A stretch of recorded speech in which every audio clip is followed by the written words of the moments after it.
But the reason where I'm so excited to be here, and the reason I think all of us are here, is because we understand that our government's going to keep doing what it's been doing unless we get different people involved, and get good people involved, and get people involved who are more concerned about serving the people and serving the government and having the government serve the people than participating in the way that politics as usual has been working, and frankly, as I and many would argue, hasn't really been working, certainly not for our best interests. And the response that we've gotten as we've been setting up this campaign has really been so invigorating, just because it's not just even here in the district, but we're getting national attention for what's going on here in North Carolina. Folks don't necessarily expect the 4th District of North Carolina to be a competitive race that a Republican can win. And that doesn't bother me at all, because what I understand is that we're not running this race as a partisan race. This is not a Republican, even though I've been a Republican all my life, I'm not out there waving the GOP flag and saying, hey, vote for me because I'm a Republican. I think we've got a lot of issues that we are only going to be able to face and only going to be able to address if we redefine what it means to be conservative, if we redefine what it means to be Republican, and have people understand that, look, it's not about perpetuating a two-party system that gets us to beat each other up while the people behind us are shaking down the nation and robbing the bank. It's about looking at these problems as Americans and talking about what it means to have a government that actually follows its own rules and works based upon a principle. And in that tradition, I'd really like to also introduce some folks who've been really helpful in getting our grassroots operation going. Ray McKinnon, if I could introduce Mr. McKinnon. I'm going to put Ray on the spot here, actually. So Ray, why did you find this campaign to be an interesting thing and something that you thought you'd actually want to put some time into? I think the biggest thing that appealed to me was the fact that you crossed the line. I'm actually a Democrat, and very proud to be a Democrat. And I was just joking how I'm like, I don't think I've been around this many Republicans in a long time.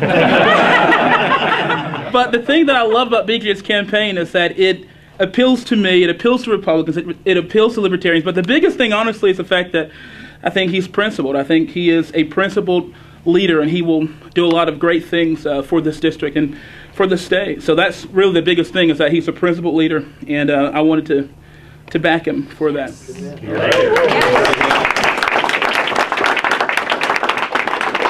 to tell a little story, Ray and I met when I was in Hillsborough tabling at this Hillsborough Last Friday's event, and he was a grassroots organizer for a certain junior senator from New York who was running for president.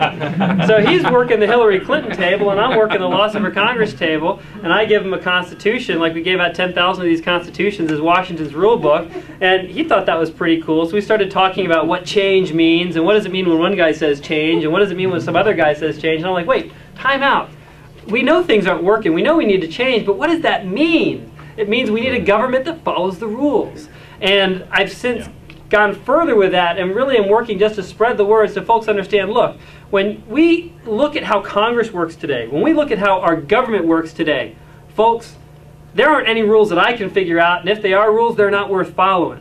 And the evidence that we've got for that, you don't have to look any further than the fact that Congress doesn't even read the bills before they vote on them.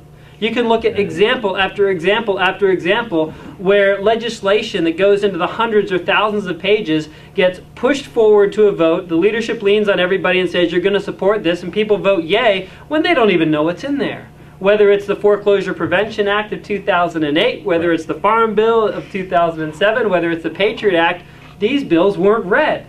And then we're getting into situations where Congress more and more often isn't even writing laws anymore. They're simply passing legislation that empowers unelected bureaucrats and lobbyists to go out and write rules and regulations that are then not representing the people's interests, but they represent the interests of whoever's sitting around the table. And I watched this happen myself in healthcare. When HIPAA was born, right? Who in here thinks HIPAA has something to do with keeping your private health information private? You know, it's privacy, is right? It's about, everyone signed that statement. But really what happened with HIPAA is Congress gave this mandate to Health and Human Services and CMS to go out and create these rules and regulations. And what happened as a result is HIPAA is now the vehicle that is used so that everybody and anybody who has a financial interest in your health care can share your information over the internet, you know, as easily as possible. But at the same time, it makes it a lot more difficult for the nurse or physician taking care of you to even talk to your family members. What are we doing, right? Lots of examples of that. So Congress is not reading the bills. They're not writing the laws. And at some point, we've got to start asking questions of, what does it mean to put forth a piece of legislation, to put forth a bill for consideration? Because the way it works now, and we've seen this just over the past few weeks, when legislation hits the docket that people know is going to pass, who's going to vote against the housing relief bill, right? We're all going to vote for that. Everyone's going to vote for, preventing foreclosures. Oh, well, then let's just start shoving stuff into the Foreclosure Prevention Act.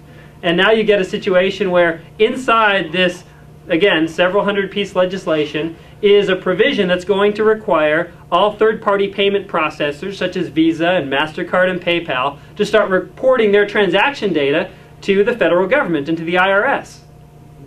Is that a good deal?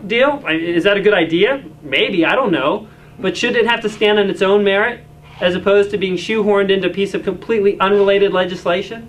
These are basic premises that anyone that comes from the real world, anyone that's run a business or grown an organization knows that, look, if I ran my business, if I ran my organization the way Congress is running our country and running our government, I'd be locked up. I'd be sued or in jail or both. And I was talking with Mr. Williams back there, who made this astute observation that if people really knew what's going on in Washington today, we'd be marching on Washington with shotguns in hand, Democrats and Republicans both. But it's getting to that point, and I'm really convinced that we're at a tipping point in our nation's history where people are beginning to wake up and understand that we cannot keep doing what we've been doing and expect any better results. It's been said that the definition of insanity is doing the same thing repeatedly and expecting different results. Folks, we're waking up. And I congratulate you for being here and really appreciate the opportunity to reach out and help spread this message of change that's based not upon, some focus group's idea of what's a good thing to change today, but based upon trying to reach our potential as a nation where we have a government that follows its own rules, that lives according to the Constitution, limits its power and authority, and stops being what it is now, which is basically a tool of special and corporate interests. So, with that in mind, I'd also like to invite you, if you haven't already signed up to see the movie next week that we're sponsoring, IOUSA. Has everyone heard about that? So we're sponsoring the showing of that. It's going to be a very interesting movie. I haven't seen it. I can't vouch for it. I don't know that I'm going to agree with all their recommendations, but what I do believe is that it is perfectly timed and extremely well positioned to talk about the problems that we face, the long-term fiscal problems that we face in terms of our entitlements, in terms of what's going on with Medicare and Social Security and things that politicians don't want to talk about. Does anyone know what's in the Social Security Trust Fund, by the way? People talk about there being a Social Security Trust Fund. Does anyone know what's in the trust fund? IOUs, right? Yeah, so exactly. So all the tax receipts, the payroll tax receipts that are earmarked for Social Security, this isn't going into a lockbox. This is being spent, and then the money that would be going into an account is basically filled with government bonds. Well, who can take a government bond and go down to the corner grocery store and buy a loaf of bread? You can't do it. It's not money yet. You got to. Who's going to buy all these bonds? And this is the problem that we're running into. There's no cash. There's no cash for Social Security. There's no cash for Medicare. And when I love that. This will be my last story, then I'll stop. But one of my favorite Alan Greenspan moments of all time, right? Everyone knows Alan Greenspan, right? Everyone knows how Alan Greenspan is not necessarily the model of transparency when he speaks. He likes to kind of equivocate. On one hand, on the other hand. Well, he was testifying in front of the Senate Banking Committee back in 2005, and he was specifically asked the question when talking about Social Security reform, how is the federal government going to meet its obligations for Social Security? And his answer at the time was just a marvel of clarity, even for Alan Greenspan. It was, we can guarantee cash, but we cannot guarantee purchasing power. So when you think about that, you're like, yeah, he's exactly right. We got all these bonds that say we're going to pay these people their retirement benefits, but we got to turn them into cash somehow. How are we going to do that? Are the Chinese going to buy them? Maybe. The Saudis going to buy them? Maybe. Worst case scenario, who buys them? The Federal Reserve buys them. They print off the money print out the dollars to turn them into money. And then what's left? So, folks, it is time that we start to ask these tough questions and get to the bottom of this. I do think the movie is going to be a great opportunity to do that. And also would put in a plug for the young Republicans are having their Low Country Boil that night. So you go to the Low Country Boil, you follow up the good food with a nice, it's dinner and a movie, right? Dinner and a movie, how you fix the country. And we'll have a great discussion along the way. So thanks again for coming. And please, we'd encourage you to stay, hang out, and continue the conversation.